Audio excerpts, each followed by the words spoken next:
From our studios in Scottsdale, Arizona, welcome back. You've tuned in to Retirement News Online. You can find out more at retirementnewsonline.com. And guess what we're talking about? Retirement. As America's workforce grows older and defined contribution plans have become the primary source of retirement savings, the responsibility for turning those savings into reliable income is shifted to individuals, and that's not necessarily a good thing. The shift is especially challenging for pre-retirees, those within 5 to 10 years of retirement who must navigate complex decisions around creating sustainable income, timing benefit claims, and managing longevity risk. And living longer can actually be a problem when it comes to retirement planning. Joining us is Jeff Crawford with HBW Advisory Services in Eagle, Idaho, which I understand is a beautiful area. So for the average person, when should they start retirement planning? Wait till the end, or should they start a little earlier? Good.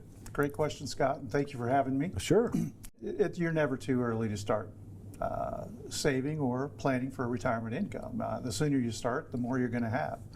As you pointed out, too many people, due to lack of planning, end up outliving their money, and that's something you never want to do. And we can help clients make sure that they have a comfortable retirement. And do you think that, again, because I think they're confused, I mean, in some ways misinformed, but certainly uneducated about the process because they've been thinking more about retirement planning as accumulation. And then all of a sudden we got this money with some assets there, and we have to figure out, as you said, how to make it last. Right. And the way that it's going, people are living so much longer. Retirement could be 30 years, 35 years, sometimes longer, depending on when you retire. That's got to be a challenge, to making money grow and protect it at the same time. It certainly is, yes. Many people look at their retirement assets and providing that supplemental retirement income too conservatively. In other words, there's a rule of thumb: take 4 to 5% of your assets to produce this monthly income. In my opinion, that's too conservative. Mm-hmm. We like to utilize high dividend paying ETFs that show a stable, price track record, as well as a decent dividend that is much higher than that 4 to 5% payout ratio, making those making the income last a longer period of time, as well as that capital, and even the possibility of growing the account while you're taking income. So I think some things that you experience with clients, they get to this point where they've saved a lot, and the goal in retirement is to really, for lack of a better term, make memories and have some fun, right? And exactly. So maybe even elevate your lifestyle a little bit. Right. And they're afraid to spend it, and then that's not why they worked so hard. And then how do you help them understand that there's a plan, you need to have some fun, that's why we're here?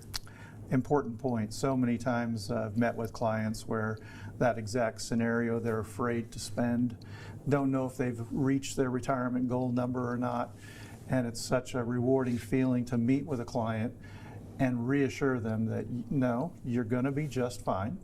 I don't want you to worry about that. Your plan is in place, and you can take the income that you need to live the lifestyle you've laid out for yourself as your goal. And if things will change, and we'll make fine-tuned adjustments as we go along. But my job is to help them reach those goals and be comfortable and calm mm-hmm. about their retirement. We're income. often told, I think, finally, you can't time the market, right? And obviously that you can. Look at it now.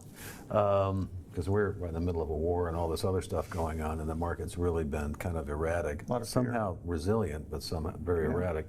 So you've got the issue of taking income at the wrong time. The sequence risk or sequence of returns risk, which isn't a well understood term by consumers, but with the understanding, and I looked at data recently, that we have a 10% correction about every 1.5 years, a 15% correction probably every 3 years, and a 20% correction, the window is 4 to 5 years. So, how do you manage timing? Because something's going to happen when you're taking income. You just don't want it to happen early. Right. And how do you avoid that? Well, my first suggestion for that is to not overtax your dividend withdrawal. For Yeah, for instance, or for example, if I can show you a 10% dividend paying ETF that's been paying that for many, many years, say it's producing $4,000 a month, my suggestion is try taking $2,000. Let those dividends accumulate and be reinvested to accumulate your share balance to buffer for those potential and probable down years so that you're not overtaxing it. And that goes a long way to help with that Finally, scenario. one more. Are there any strategies, because now you've been talking about equities most of the time in some form or another, anything that really doesn't fall into that category that aren't necessarily stocks?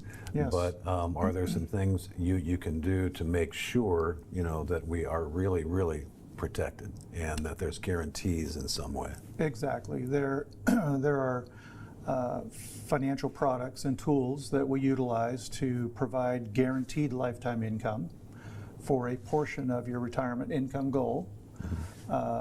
Other products that provide for instance, maybe it's a structured note for a portion of your investment portfolio. So we're not just putting everything in one strategy.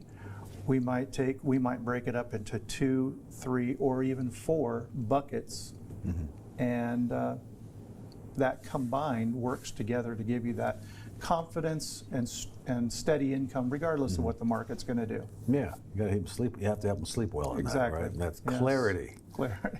Jeff Crawford with HBW Advisory Services in Eagle, Idaho. Jeff, thank you so much. This is Retirement News Online. Find out more at retirementnewsonline.com, and thank you for watching.